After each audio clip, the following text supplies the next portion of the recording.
This is the wrap-up by Progress Canada. Today we're joined by Norm Di Pasquale, a former Toronto school trustee who fought for student nutrition programs and the recognition of Pride Month at Ontario schools. All right, thanks for joining me, Norm. It's my pleasure, Teresa. I really appreciate the invitation. Okay, so we are recording this in advance, but we are going to be releasing this on the first day of school. We are recording in an environment where this topic is very, very top of mind, about 2 weeks before anybody will be listening to this, just for people's, clarification, because there may be more news that happens in between.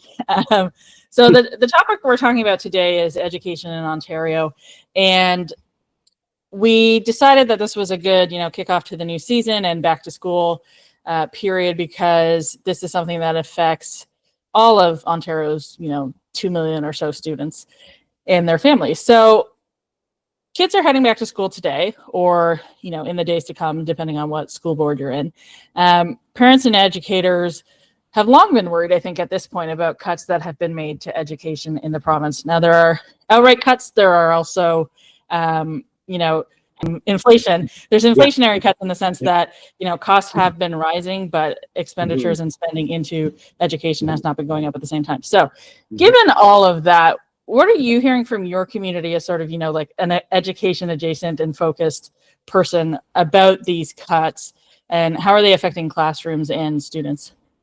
Yeah, simply put, these cuts are going to hurt our students a lot. Some of the programs that we find on the chopping block right now include school pools.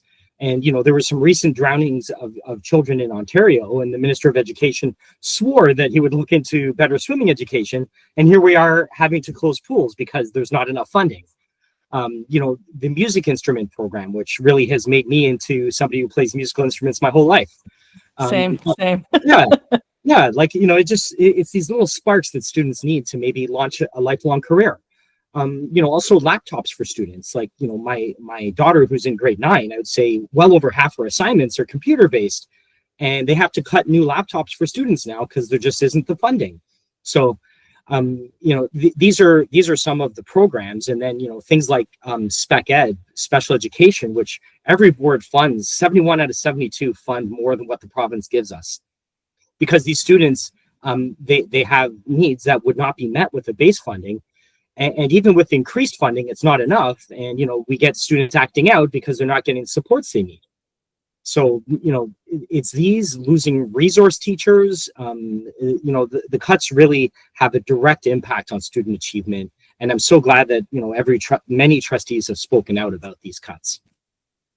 So I want to talk about trustees for a second, because, there are a lot of different decision makers when it comes to the education system. Some people think about the ministry and the minister and all the public servants there, and they are an important part of that. Other people think of the people they would have seen when they went to school. So the principals, the teachers, maybe even the PTA. But then there is a whole other democratic layer over top of that, which is the elected school administrators, called school trustees. So you're a former trustee. You know all about this experience. Can you talk about what a trustee does and why they're so important to the education system? Sure. I'll run through their core responsibilities and try to give an example. So, one responsibility is representing the community. So they bring their community's needs and priorities to the board and advocate for public education. So an example of this, the Ford government completely cut the community use of schools program, which was a program that gave equity-seeking communities access to school gyms at no cost. So they could just completely axe this one day, no fanfare, just gone.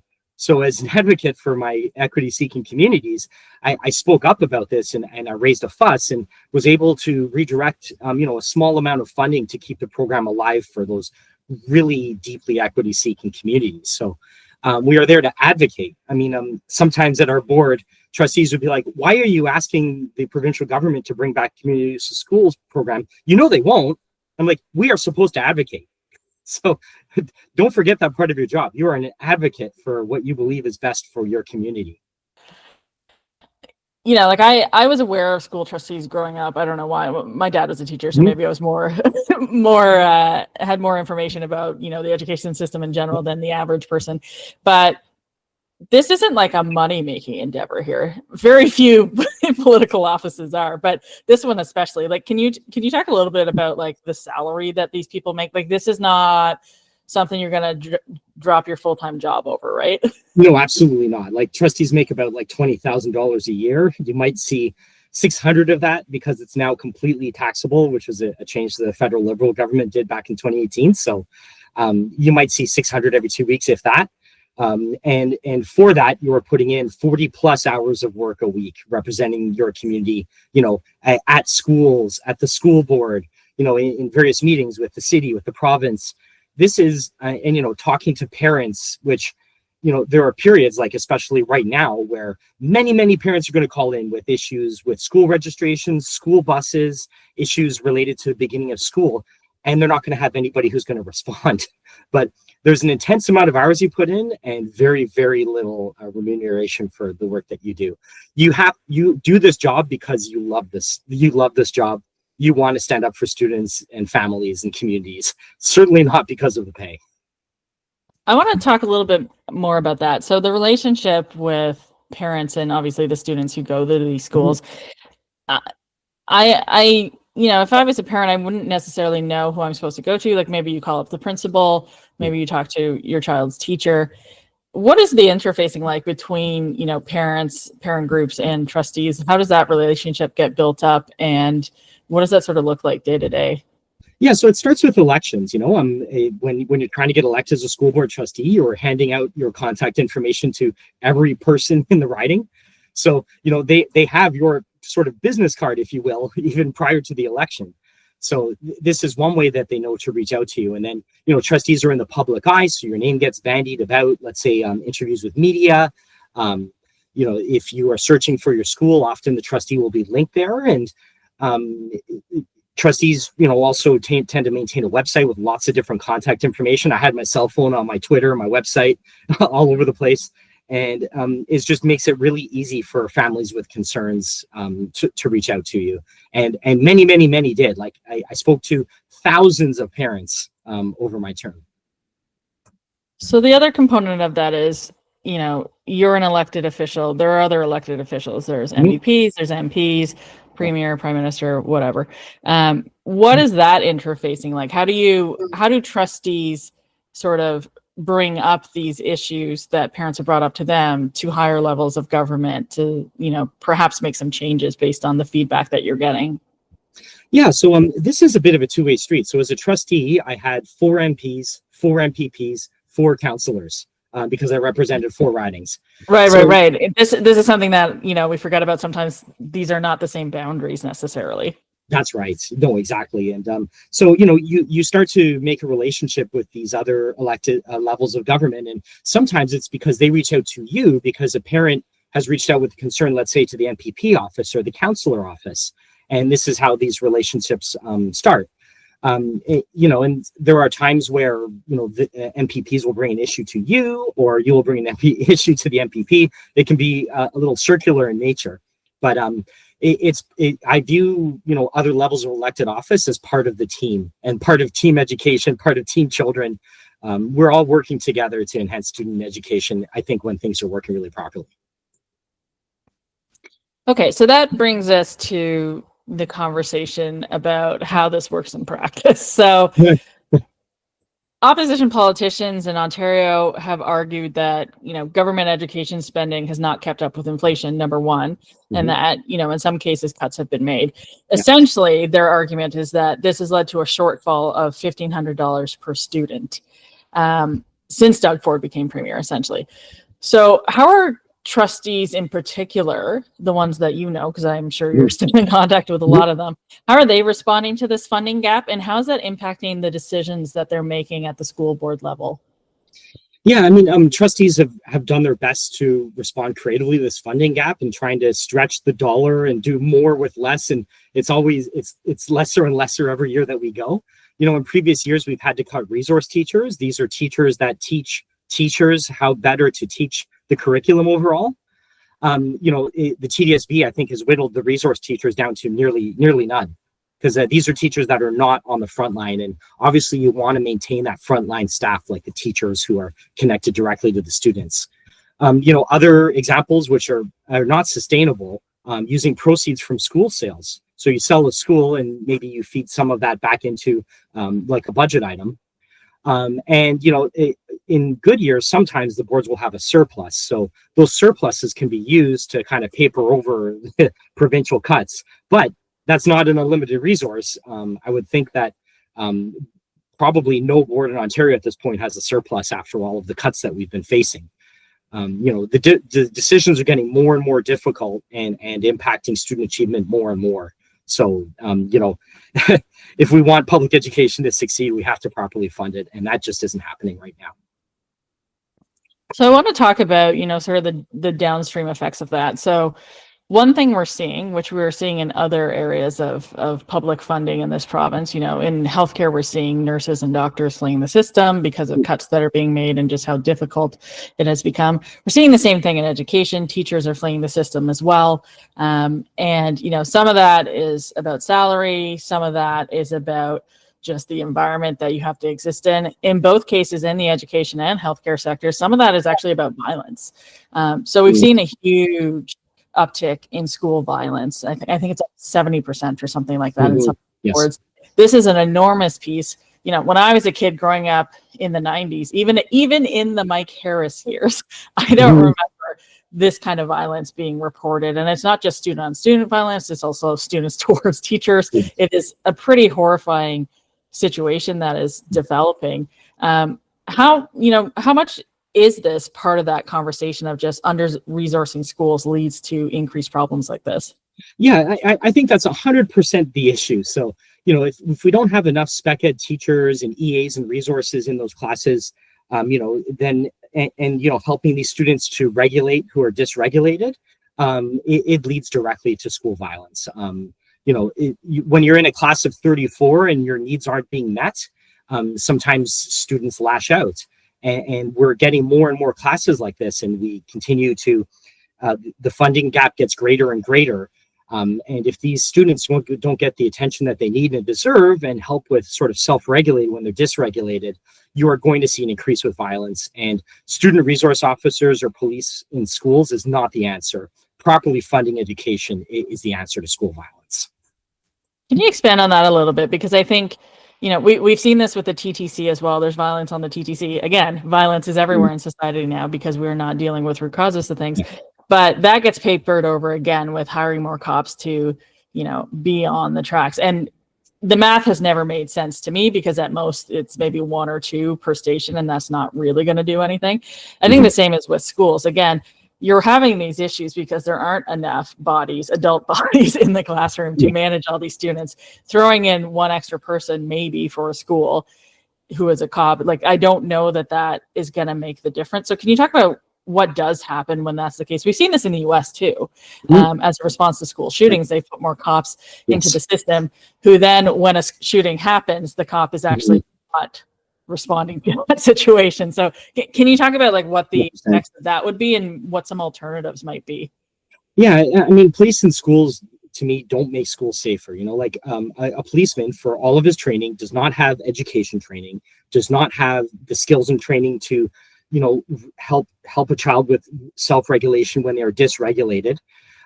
They're just not education staff. So what we need in schools are education trained staff in order to address these issues. And sometimes the results of having a police officer in schools are that students of marginalized communities actually feel less safe and more threatened because there's this police officer that they've maybe seen in their community, perhaps harassing the community, and now there's a police officer permanently parked in their school as well. There's no escape from this kind of society of being policed. Schools should be, to me, a police-free zone and a zone of caring educational staff.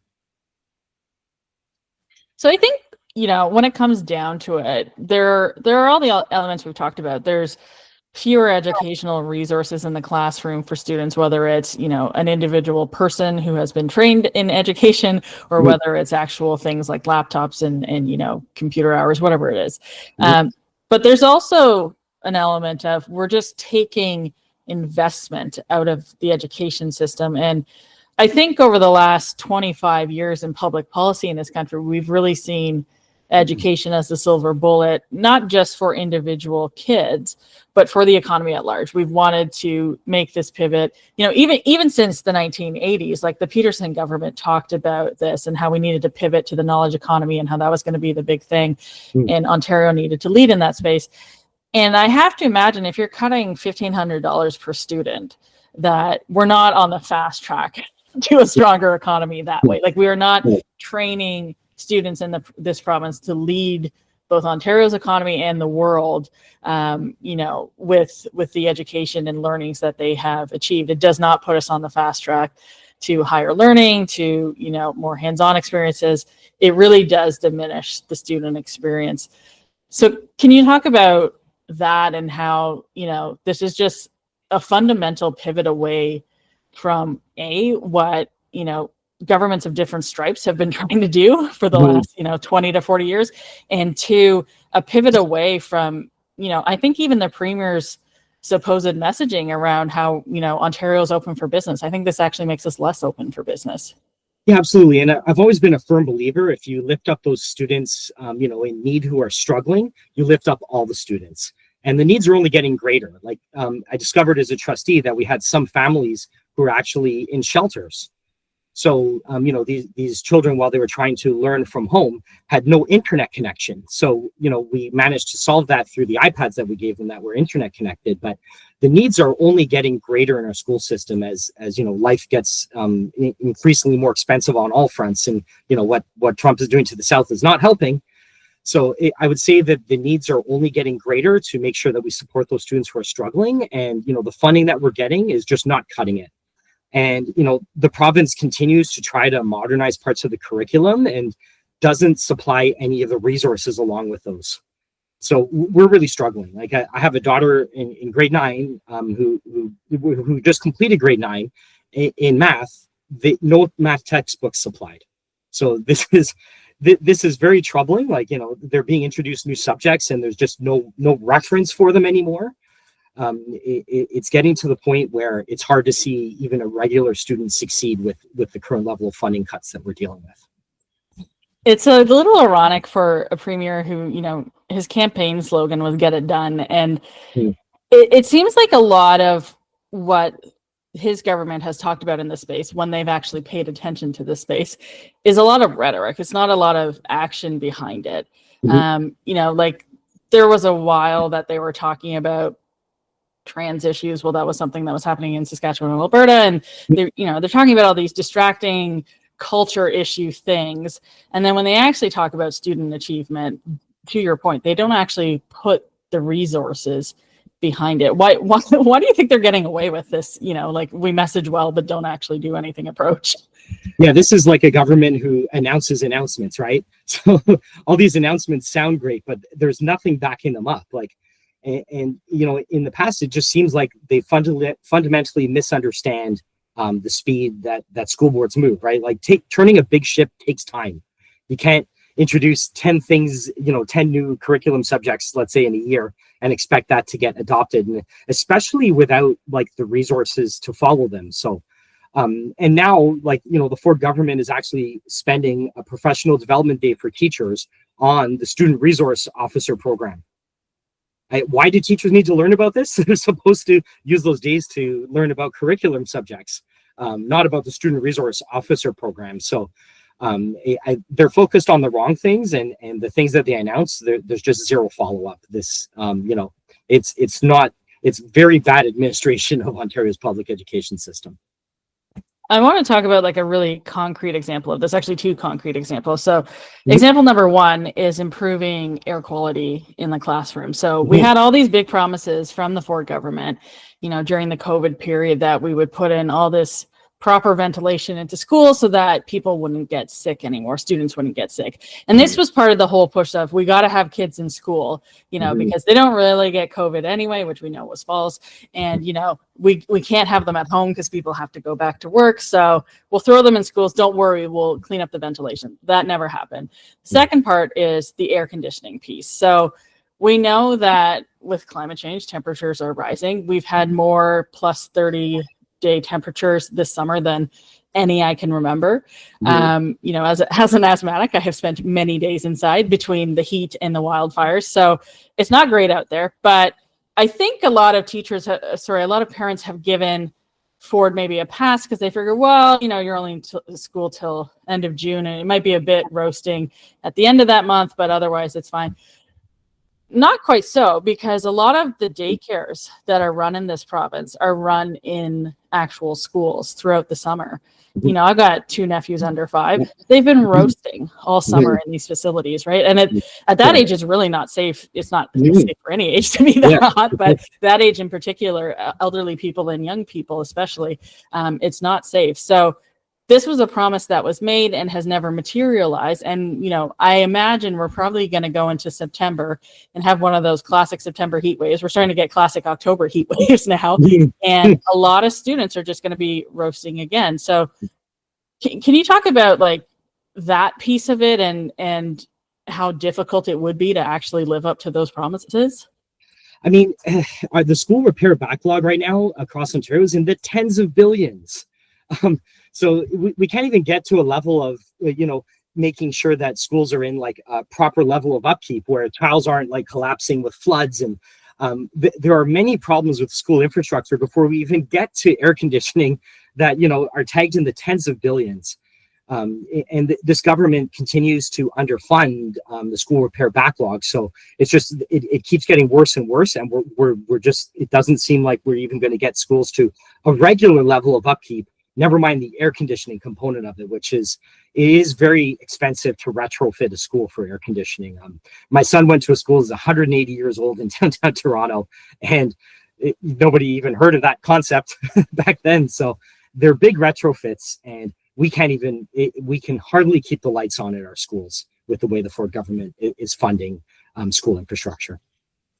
You know, I will give them one little bit of leeway in that backlog has existed for a long time. However, it has grown exponentially under their watch, much like everything else. Like we appear to be in a period of complete decay when it comes into investing in social infrastructure in this province, because the interest is just not there. You know, we're very focused on the economy and things like that, but I do wonder how the economy thrives when our social infrastructure is crumbling. Like the two need to go together. So I want to talk now about not just the cost-cutting element of Ford's agenda in education, but I want to talk about how they treat elected voices. So again, trustees are the elected voices in the community to deal with education issues. But increasingly, the Ford government is replacing those voices with, in this case, in many cases, Ontario's biggest school boards, in fact, with handpicked school supervisors who are making astonishingly more money, like enormously more money. And they're doing this supposedly to reduce costs, despite the fact that the supervisor themselves is massively increasing costs. So we had an example a couple of weeks ago out in the London area where a school board district had one of these handpicked school advisors by Ford come in and actually ended up doubling the budget. That's right. Which was really, really funny to me. Like, one, a clear sign that not enough was being spent in the first place, but two, complete opposite, of what the supposed goal was there. So can you talk about whether this is actually working? And, I may have alluded to the fact that the supervisor's been given mission impossible, right? Do more with nothing. So obviously the result is the deficit's going to increase. And the quality of the supervisors we're getting now has gone way down. We used to get supervisors with 20 years of education experience, previous school board directors. Now we got a guy from Metrolinx who consults, like at the TDSB as the supervisor, who consulted on the failed Ottawa LRT, the failed Eglinton LRT. What does this person know about education? And he's making more than all of the trustees combined. It is wild, because even if he wasn't hired for knowing about education, but was hired for knowing about program delivery, it's clearly not the case based on those two very horrible examples. The other thing that tends to happen with these appointments that the Ford government makes is it's usually, somebody who has actually run for them in some capacity. either as a political candidate in a provincial election or in some cases in trustee roles, and they have a connection to the Ford government, they lose and then get this plum position where they end up making quite a bit more money than they would have. And in some cases, even pushing out other people who had been in those roles. And to me, it seems like this is very much a, find a place for my friends program rather than being about improving education. Yeah, I mean, Ford is the master of failing his, cronies upward, and that happens all over the place. And now I think he's seeing an opportunity with 72 school boards where he can fail 72 plus of his cronies upward into positions where they're going to make more than all of the trustees combined and simply do Doug Ford's bidding. So, heaven help our students as Paul Calandra starts rattling the saber against the trustees of our boards. Yeah, so I wanted to talk about Paul Calandra. So for those who don't know, he is the Minister of Education. One thing I do want to talk about is he was previously the Minister of Housing as well to deal with the situation. And maybe after the question I'm about to ask, we'll come back to that topic. But yesterday, I think it was yesterday, regardless, this week, he was at the Association of Municipalities of Ontario, AMO, at their annual conference in Ottawa. And he started musing about perhaps just getting rid of all school trustees. So initially, this was framed as an exercise to save costs because there was some unruly boards that needed to be sorted out by, Mr. Dad, the education minister. But turns out that's not the case. He's talking about getting rid of all of them. And he's framed these board takeovers now as an uploading of responsibilities because he says, trustees don't have the ability to change taxes. They don't necessarily have the expertise to make these decisions. I'm like, okay, well, I don't know that this is allowed to talk about expertise, number one. But this is the framing that he put out this week, and it has caused a big uproar in the community. I think a lot of people expected this to be where the conversation is going. Can you talk about what the fallout of such a move would be to get rid of trustees just across the board? Yeah, I mean, Paul Calandra refers to education as a product, and I have to say, I'm sorry, our students are not widgets. They're the future of our province.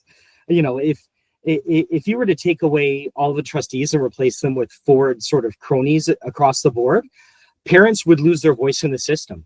Like, I had many conversations with some parents over time to make sure that their students were, excelling. And now they'll have no place, they're going to struggle to find a place to go. Like, many of the places where they'd have to reach out to are inside the school board system. And, you might find as you go from principal, supervisor, school board director that, these people may sing from the same songbook. They're kind of on the same team. So the trustee brings kind of an outside view to the school board of, somebody experienced in education, may also have a family and has gone through the same struggles as you, who can advocate for you inside the school board when nobody else will. That role is going to be gone. You're going to have a Ford-appointed supervisor who may or may not respond. Like, the supervisors at the TDSB and TCDSB have not responded to a single interview request. So I can't imagine how the responding to parents is going to go. This is, I would say, a very poor start. Parents are going to lose their voice in the system, and the quality of public education is going to erode. We saw this in Nova Scotia. They removed the school boards, and parents simply lost their voice, and public education has been degrading there ever since. It is an interesting choice for a conservative government because, historically, especially a populist conservative government, because historically they really like the idea of having people being closer to their democracy. Like direct democracy is often a conservative principle, right? More for Western Canada than out here, but it is something that is traditionally ascribed to them. So it's an interesting approach to say, hey, you actually had direct control over who gets to decide your local education policy. And instead of doing that, we're going to pick our friend over here who lost an election in wherever. And that guy's going to do it. And he has no ties to this community whatsoever. He has no experience in education, but that guy, he's going to lead it, and good luck reaching out to him. It is a really interesting approach from a premier who, prides himself on having his cell number everywhere. And it's just completely counter to their actual public persona. And maybe they're just betting that persona will help them weather these changes, but I just think it's an interesting choice. It just makes you wonder what's the end game. Like, are they trying to bring in charter and private school funding so that your tax dollars go to fund charter and private schools? Are they looking to get 72 plum appointments at these 72 school boards, or hundreds of plum appointments, because you may have a supervisor and then some sort of an appointed board? Or are they trying to sell off school board property en masse to their developer friends? Like, it just makes you wonder, what is the end game when they make a move that seems so counter to their populist instincts? So that was actually what I wanted to talk about, because there are a few arguments people have made about this, and I don't want to be too, conspiratorial about things, because, unless the government gives you proof of something, you should, try and stick to reality and all that kind of stuff. But this is not a government that has given you a lot of reason to trust it and its instincts and why it's making these decisions. So, two things people are thinking about with this kind of move. Well, there's three things, but we're going to talk about the first two first. So one of them is that, they want to actually take over these boards, because school boards have a lot of really, really prime real estate. And one of the, I remember when Calandra was made education minister, everybody was kind of like, what? what are you talking about? This guy, that makes no sense. He has no ties to this issue whatsoever. And you don't necessarily need to. Sometimes the best ministers are people who actually have nothing to do with the file, because they come in with no prejudices about who they should be listening to and all that stuff. Don't think that's the case here. In this case, Calandra was previously brought in, he's been Ford's fixer on issues that have gotten out of control in the media. So he was brought into the housing issue to clean up the Greenbelt file. Well, in that file, he did a lot of things with ministerial zoning orders, and he did a lot of things with figuring out how land parcels were going to be decided. You don't think that there would be some thinking behind that to bringing this guy into the educational discussion, so one thing that happens as, kids grow up is that the number of kids available in a neighborhood to go to a certain school dwindles, because, a general area tends to have people of a similar income being able to move in at the same time. And sometimes those people move out, sometimes they age in place. All these things can shape how many students are actually available to go to a local school. So sometimes you'll get schools like, my dad taught at a school that was in a very, very old area of town, and eventually their population just really, really dwindled. And there was conversations about closing down the school. And when that happens, there's a really prime piece of land that opens up. And I think a lot of the conversation and a lot of the focus of having Calandra there is maybe that's what they're aiming for here. Do you want to talk about that? Because I feel like you probably have some opinions on it. Yeah, I absolutely suspect that. This is a person, as you point out, has been on the housing file for quite a while. And, we have schools that are in real prime locations that would probably, sell in the hundreds of millions. But trouble is, when you give up these school board properties, you will never get them back, especially in Toronto, right? Like, to acquire a property, let's say up in Kenora, might be $1 million or $2 million. Trying to get a property down here, we're talking, the tens of millions, 30 million, $40 million. So when you give up these school board properties, they are never coming back to the public purse. They will be sent off to, they will be sent off to a private market. And then that's one less place where you can educate our children. And, Toronto is never, the land's not going to get cheaper. Once we give up these spaces, they're gone forever. So the other piece was private schools. So when I was growing up in the Harris era, that was the big push, that we were going to bludgeon education so that people would take their kids out of the public system if they could afford it, and they would go over to the private system. It's something that Republicans are obsessed with in the US with their voucher school systems and all this kind of stuff. So this was a big push in the 90s, and a lot of people did move their kids because things had gotten so bad in the public system. Flash forward to now, and we know that Doug Ford sees Mike Harris as his big inspiration, and Mike Harris had the advice he had given to Ford when he became premier was just, I wish I had done everything faster. And Ford has taken that to heart, of course. So this is a piece that people are thinking about, is that this is a push to get people to private school. This is something Harris did in the healthcare sector. So we know that he pushed a lot of people out of the healthcare sector. And then when he left politics, he actually got into the healthcare sector with home nursing and nursing homes and stuff like that. And this is something I think about all the time with Ford, is when you're pushing people out of the education sector, is it to create financial opportunities for your buddies, or people in your government once they retire for later on. And I think this is a reasonable thing to be concerned about with this government at this point with their track record. Yeah, absolutely. I mean, could these schools go maybe P3 where we have like a private operator running them? It's quite possible. We've seen this government make moves that would benefit those maybe in private or charter schools. Like, for instance, when the Minister of Education just passes out a $200 check to every parent, instead of investing that in public education, that's actually kind of subtracting from what our school boards have, in terms of the budget pot. So I've seen them make moves like this. And, this is something that I've seen them favor private schools with, let's say, giving them rapid tests during the pandemic first. I had forgotten about that. Yeah. I've definitely seen them favor private schools, and there just feels like a very direct line towards, maybe people, being able to direct, once they lose faith in the public education system as Ford destroys it, making something like a private or charter school look far more attractive. Which, again, like as any sort of public resource, once you give it up, you're never getting it back. So we have to fight like heck to protect our public education system. Definitely. And there's always that thing of if libraries invented now, they wouldn't be free. And it's very true. Like this is not the ecosystem we live in now. So the third piece of this, though, is undermining local input.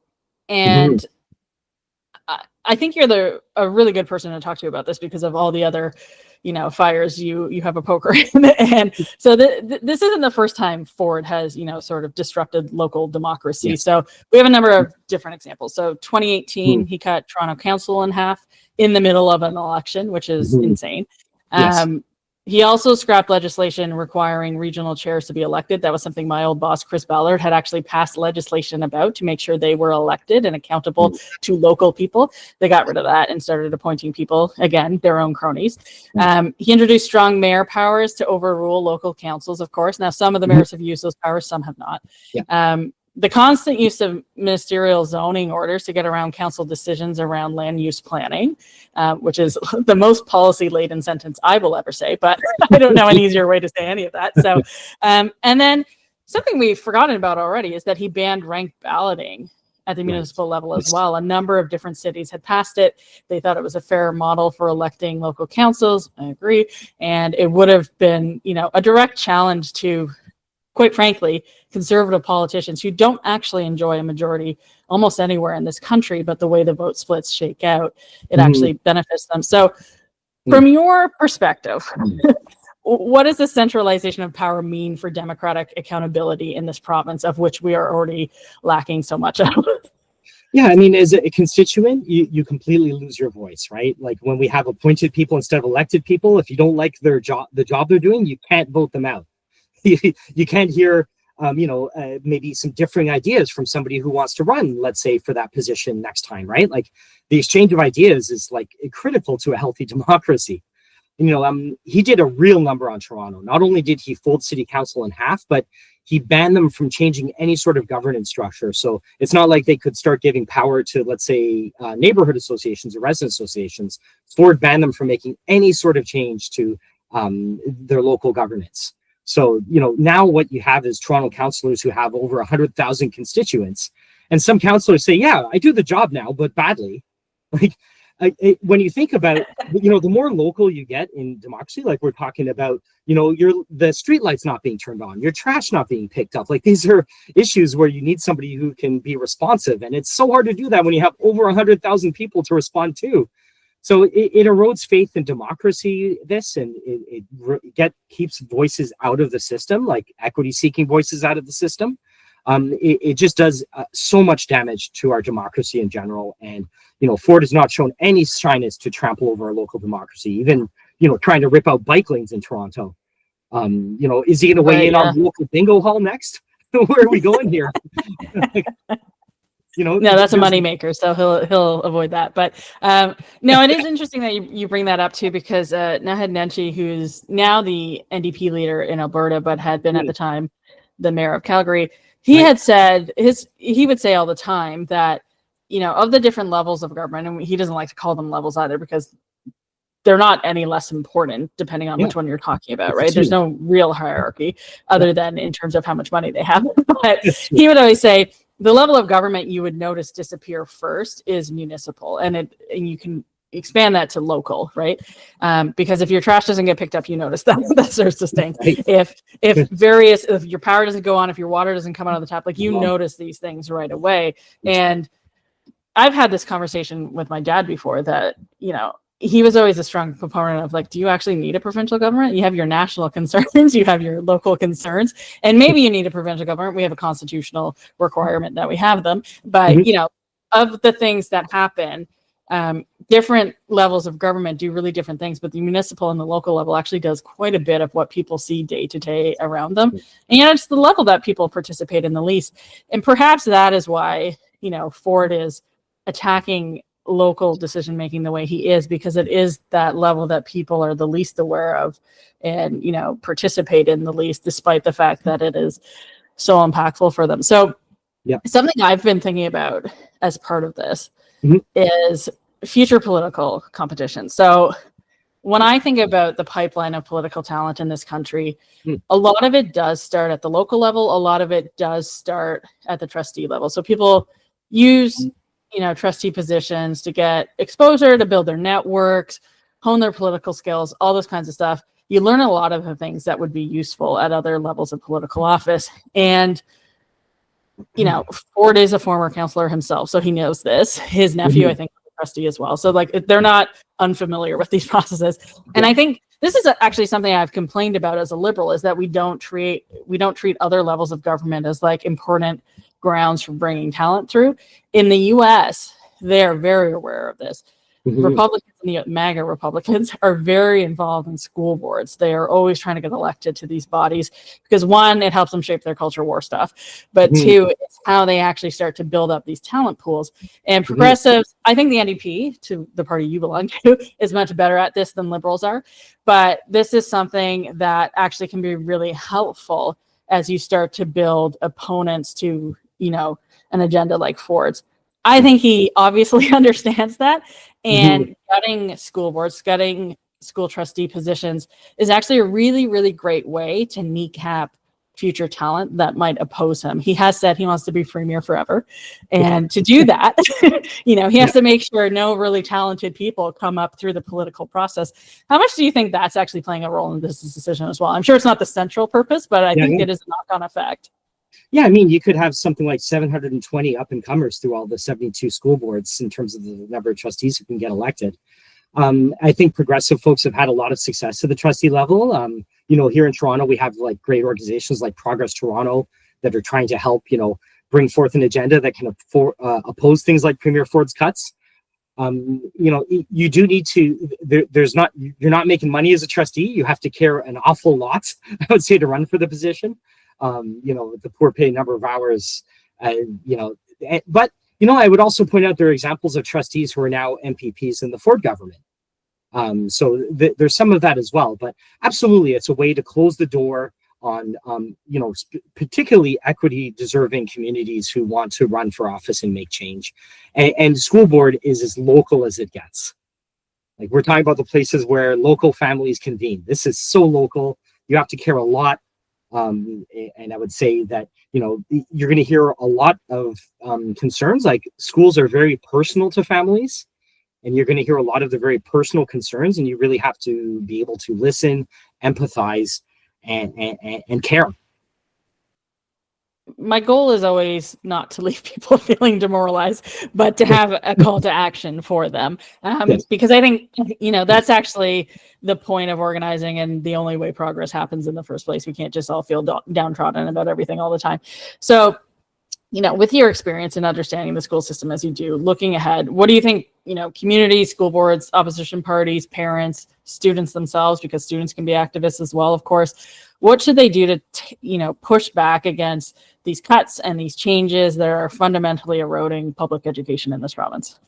Yeah, and to me, the only way that seems to work with the Ford government is just to get very loud, very fast, and reach out to PCMPPs in a loud and quick way that they can't ignore.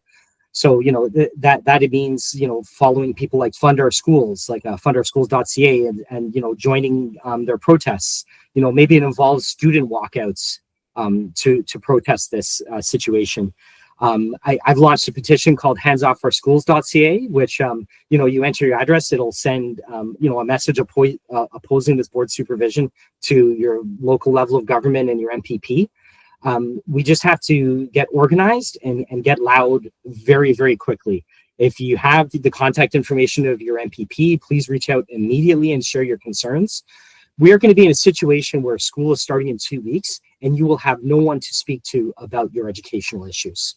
The school bus didn't come to get your child as expected. No one, nobody outside the system to talk to. You didn't get admitted into the school you were trying to get to. There'll be there's not going to be a trustee to talk to.